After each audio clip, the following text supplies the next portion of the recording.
Welcome back to the Vero Performance Insight. This week we'll catch up with Jed Adcock and Tom Rockliff, and they'll talk to us about leadership in the Brisbane Lions.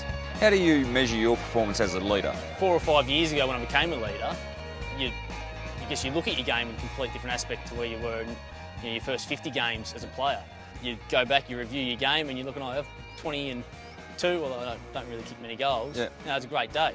As a leader though, your responsibilities on field is completely different. So you're looking at the organisation, the situational play that happens in games. Well, I suppose you can only measure it on performance, and unfortunately our performances have been under par, so you've got to go back and review yourself and look at ways that you can do things better.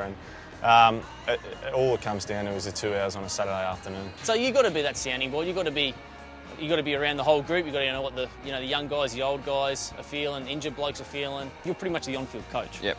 So you are coaching the team on field while the coaches are up in the coaches box. So you've got to look at that aspect and the decisions that you make on field and how that, I guess, changes the game. Any leaders from the Brisbane Lions that you try to take some of their best qualities out? Yeah, it's probably Brownie for me. I suppose he's been the captain ever since I got here, and I see myself probably more as a leader like him, more outspoken and sort of try to lead by my actions. So he's been really good, and he's helped me out along the way as well and given me a few pointers. I think I was very lucky when I got to the club.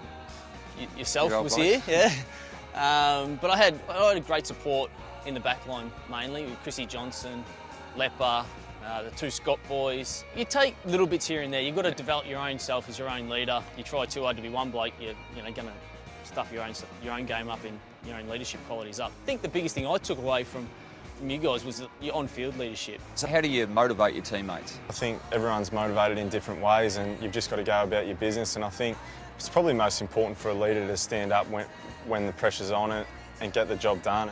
Has it made you change anything you do this year as a player? Not as a player, on field, yeah. Probably have a few more commitments off field. On field you get appointed captain for one reason, that's because you're on field leadership and qualities.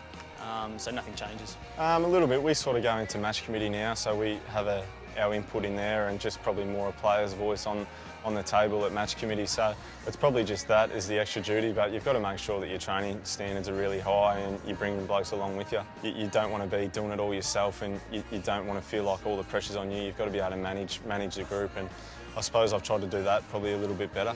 Vero Performance Insight, brought to you by Vero Insurance. If performance matters to your business, ask a broker about Vero Insurance.